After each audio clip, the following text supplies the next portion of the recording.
వీక్షణం. కౌంటర్కు encounter, దెబ్బకు దెబ్బ. పాకిస్తాన్కు చుక్కలు కనిపిస్తున్నాయి. భారత్ పై దాడికి తెగబడటం ద్వారా ఈసారి పాక్ చాలా పెద్ద దుస్సాహసమే చేసింది.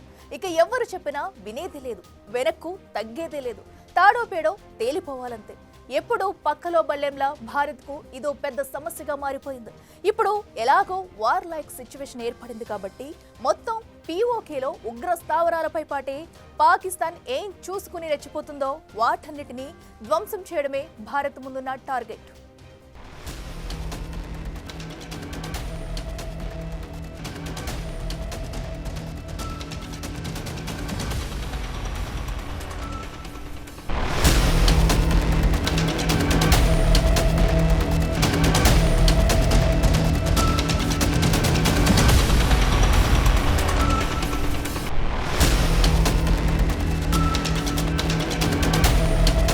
గగనతలం,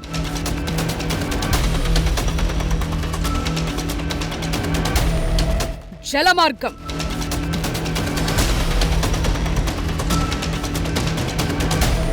భూతలం,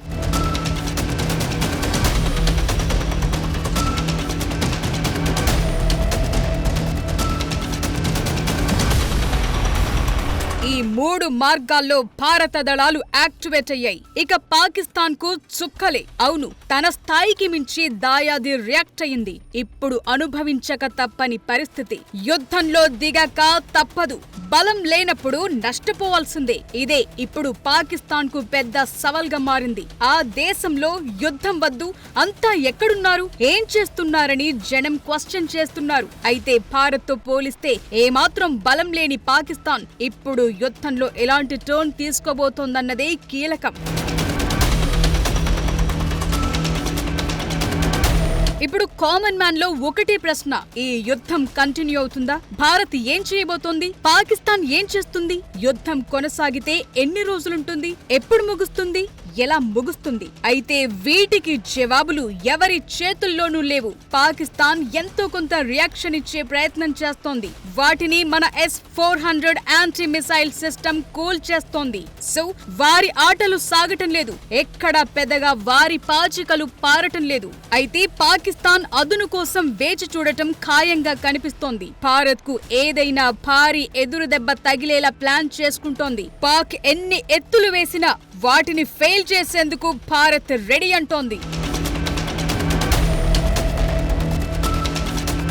ఆర్మీ, నేవీ, ఎయిర్ ఫోర్స్ ఈ మూడు ఇప్పుడు యాక్టివేట్ అయ్యాయి. శత్రువును తుదముట్టించేందుకు సిద్ధమంటున్నాయి. పనిలో పనిగా పీఓకే స్వాధీనం చేసుకోవాలన్న సూచనలు కూడా వస్తున్నాయి. ఇదే అదును అని కూడా అంటున్నారు. పాకిస్తాన్ ఉగ్రవాదులతో తలనొప్పులు, టెర్రర్ క్యాంప్స్ ఉండొద్దంటే పీఓకేను విలీనం చేసుకోవాలంటున్నారు. సో యుద్ధం కంటిన్యూ అయ్యే అవకాశాలే ఎక్కువ. మనపై దాడి చేసేదాకా వచ్చిన పాకిస్తాన్ కు బుద్ధి చెప్పకపోతే ఎలా? సరిగ్గా భారత ప్రభుత్వం అదే చేస్తోంది.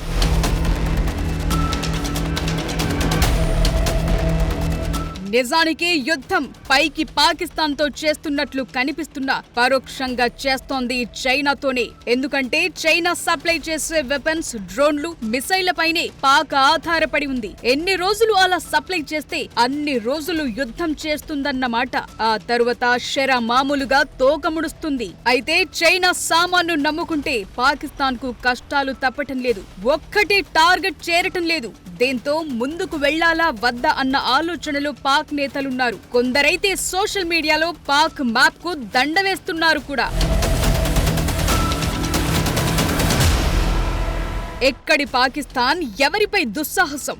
గెలవమని తెలిసి కూడా మన దేశంలోని 15 నగరాలపై దాడులకు తెగబడింది. వీటిని భారత సైన్యం తిప్పికొట్టింది. పాకిస్తాన్ ప్రయోగించిన డ్రోన్లు, క్షిపణులను మన మిలిటరీ నిర్వీర్యం చేసింది. అవంతిపురా నుంచి భుజ్ వరకు జరిగిన దాడులను యాంటీ యుఏవి, క్షిపణి రక్షణ వ్యవస్థలను ఉపయోగించి సమర్థంగా తిప్పికొట్టింది. భారత గడ్డపై ఎలాంటి నష్టం లేదా ప్రాణ నష్టం జరగకుండా ఆర్మీ చూసుకుంది. పాకిస్తాన్ టార్గెట్ చేసిన ప్రాంతాలు అవంతిపురా, శ్రీనగర్, జమ్మూ, పఠాన్కోట్, అమృత్సర్, కపూర్తాలా, జలంధర్, లుధియానా, ఆదంపూర్, భటిండా, చండీగఢ్, నల్, ఫలోడి, ఉత్తర్లై, భుజ్ ఉన్నాయి. కానీ అవేవి వర్కౌట్ కాలేదు.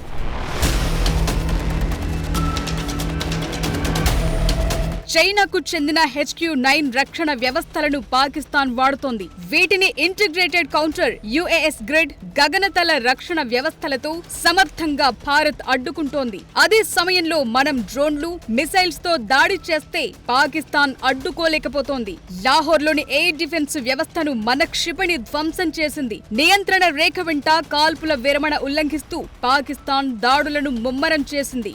జమ్మూ కాశ్మీర్లోని రాజౌరి, మెంధార్, పూంచ్, ఉరి, బారాముల్లా, కుప్వారా ప్రాంతాల్లో మోటార్లు, భారీ ఫిరంగులతో రెచ్చిపోయింది. అయితే వీటికి భారత్ ధీటైన సమాధానం చెప్తోంది. పాకిస్తాన్ దాడులకు రుజువుగా వాటి శకలాలను ఆయా ప్రాంతాల నుంచి ఆర్మీ సేకరిస్తోంది.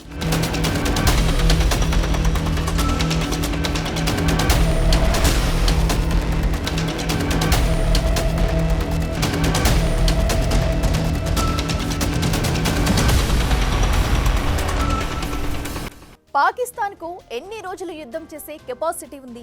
భారత్ గట్టిగా కథన రంగంలోకి దూకితే ఎన్ని రోజుల్లో కథ మారబోతుంది? భారత వ్యూహాలను పసిగట్టలేని పరిస్థితుల్లో దాయాది ఉంది. అందుకే ఈసారి యుద్ధంలో టోటల్ గా కథ మార్చేయబోతుంది ఇండియా. ఇన్నాళ్ళు వేచి చూసింది చాలు, ఇక చాప్టర్ క్లోజ్ అంటుంది. భారత స్ట్రాటజీ ముందు చేతులెత్తేస్తుంది. అసలు వ్యూహం లేదు, వ్యూ లేదు. అలాంటప్పుడు పాక్ ఎందుకు యుద్ధానికి కాలు దువ్వుతుందన్నది పాక్ లో జనం క్వశ్చన్.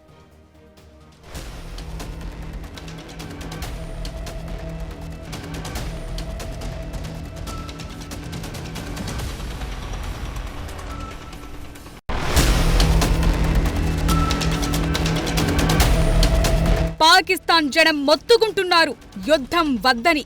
అయినా వింటేగా రెచ్చిపోయారు. ముందుకే అన్నారు, బీరాలు పలికారు. కానీ కథ మొత్తం మారిపోతోంది. పాక్ అన్ని విధాలుగా కోలుకోలేని పరిస్థితికి వెళ్లిపోతోంది. అయితే ఇంతదాకా వచ్చిన మ్యాటర్ను భారత్ అంత ఈజీగా వదిలిపెట్టదు. ఎందుకంటే మనం దాడి చేస్తే పాక్ పౌరులు ఎవరూ చనిపోలేదు. కానీ పాక్ రేంజర్ల కాల్పుల్లో LOC దగ్గరి గ్రామాల్లోని మహిళలు, చిన్న పిల్లలు బలయ్యారు. ఇది పాకిస్తాన్ దుష్ట నీతిని బయటపెడుతోంది. ఇలాంటి పరిస్థితుల్లో భారత్ కథను వేగంగా ముగించేందుకే ఆలోచిస్తోంది. మళ్ళీ నోరెత్తొద్దు.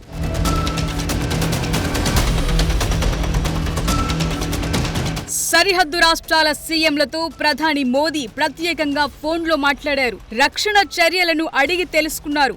జాగ్రత్తలు చెప్పారు. ఎమర్జెన్సీకి సిద్ధంగా ఉండాలన్నారు. అటు కేంద్ర వైద్య ఆరోగ్య శాఖ మంత్రి JP నడ్డా కూడా మెడికల్ ఇన్ఫ్రాస్ట్రక్చర్ పై మీటింగ్ పెట్టారు. పౌరులపై దాడులు జరిగితే ట్రీట్మెంట్ ఇచ్చేలా, ప్రాణ నష్టం తప్పించేలా ముందు జాగ్రత్త తీసుకుంటోంది. అటు త్రివిధ దళాలు అన్ని రకాల బలగాల ప్రతినిధులతో హోంశాఖ, రక్షణ శాఖ భేటీలు నిర్వహిస్తోంది. దేశ రాజధాని ఢిల్లీలో ఎయిర్ రైడ్ సైరన్లు మోగించారు. ఇదంతా ముందు జాగ్రత్త కోసమే. దేశ రాజధానిపై పాకిస్తాన్ దాడికి ఒడిగట్టే యత్నం చేయదు. ఒకవేళ చేసినా అడ్డుకునే సామర్థ్యం మన దగ్గరుంది. అయినా సరే ఛాన్స్ తీసుకోవటం ఎందుకని జనాన్ని కూడా అలర్ట్ చేస్తున్నారు. ఎందుకైనా మంచిదని IPL వారం వాయిదా వేశారు. పాక్ సరిహద్దు జిల్లాల్లో బ్లాక్అవుట్ చేస్తున్నారు. సాయంత్రం 5 అయిందంటే మార్కెట్లు బంద్ చేస్తున్నారు. ఇవన్నీ చూస్తుంటే ఏమనిపిస్తోంది? ఖచ్చితంగా పాకిస్తాన్తో యుద్ధం కొనసాగే అవకాశాలే ఎక్కువగా ఉన్నాయి. అటు భారత్ చేసిన క్షిపణి, డ్రోన్ అటాక్స్ లో లాహోర్, రావల్పిండి, సియోల్కోట్ లాంటి వాటిని టార్గెట్ చేసింది. పెద్దగా ఇస్లామాబాద్ జోలికి వెళ్లలేదు. కానీ నెక్స్ట్ టార్గెట్ ఇస్లామాబాద్ పూర్తి స్థాయిలో ఉండే అవకాశాలను కొట్టిపారేయలు. అంతెందుకు, పాకిస్తాన్ మనతో గట్టిగా యుద్ధం చేస్తే 4 రోజులకే సరిపడా ఆయుధ సామాగ్రి ఉంది. ఆ తరువాత చేతులెత్తేయటమే, శరణు వేడుకోవటమే. అది కుదరకపోతే పలాయనమే.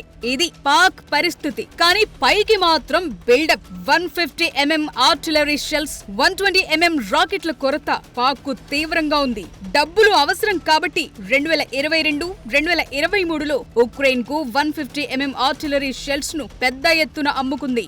వీటి విలువ $364 మిలియన్.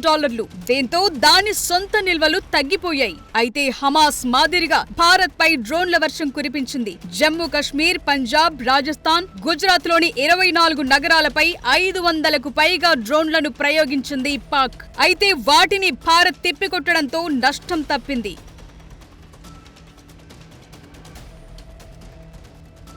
పాకిస్తాన్ ఆయుధ కర్మాగారం ఓల్డ్ టెక్నిక్ పెరిగిన గ్లోబల్ డిమాండ్ కారణంగా అమ్యునేషన్ తగినంత ప్రొడ్యూస్ చేయలేకపోయింది. ఎందుకంటే పాకిస్తాన్ ఆర్థిక ఇబ్బందులతో రక్షణ బడ్జెట్ పరిమితంగా ఉంటోంది. 2025-26లో పాకిస్తాన్ రక్షణ బడ్జెట్ సుమారు $7.64 బిలియన్. ఇది భారత్ $79 బిలియన్ బడ్జెట్ తో పోలిస్తే చాలా తక్కువ. యాంటీ మిసైల్ ట్యాంక్స్, రాకెట్ లాంచర్లు, ఇతర సాంప్రదాయ ఆయుధాలతో కూడా పాకిస్తాన్ వెనుకబడి ఉంది. భారత్ వద్ద 3,975 ఆర్టిలరీ గన్స్ ఉండగా పాకిస్తాన్ వద్ద 2,629 మాత్రమే ఉన్నాయి. భారత్ కు 2,229 మిలిటరీ ఎయిర్ క్రాఫ్ట్స్ ఉంటే పాకిస్తాన్ దగ్గర 1,399 మాత్రమే ఉన్నాయి. అయితే న్యూక్లియర్ వార్ హెడ్ల విషయంలో పాక్ దగ్గర 170 ఉంటే భారత్ దగ్గర 180 ఉన్నాయి. అయితే ఈ న్యూక్లియర్ వార్ హెడ్స్ ఎక్విప్మెంట్ సాధారణ సమయాల్లో వేరు చేసుంటాయి. వీటిని అసెంబుల్ చేయాలంటే టైం పడుతుంది. పాకిస్తాన్ రెచ్చిపోయే ఏకైక ప్రాంతం LOC. అక్కడ మాత్రమే తన ప్రతాపాన్ని చూపుతుంది. ఇప్పుడు ఆ పాక్ అవుట్ పోస్టులను కూడా భారత్ ఎలిమినేట్ చేస్తోంది.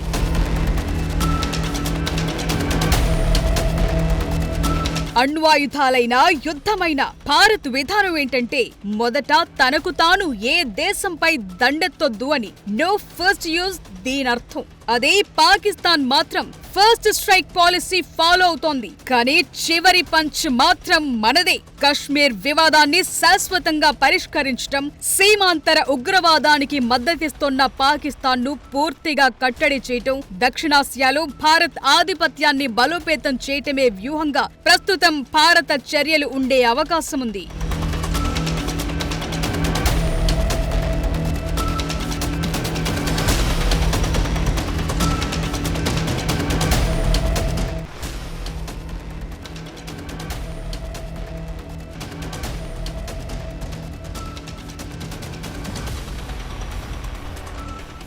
మ్యాటర్ ఎలాగో యుద్ధం వరకు వచ్చింది కాబట్టి ఈసారి భారత్ కొట్టబోయే దెబ్బ మామూలుగా ఉండదంటున్నారు. అదేంటన్నది మరికొద్ది రోజుల్లో తేలనుంది. For more videos like this, subscribe Big TV channel.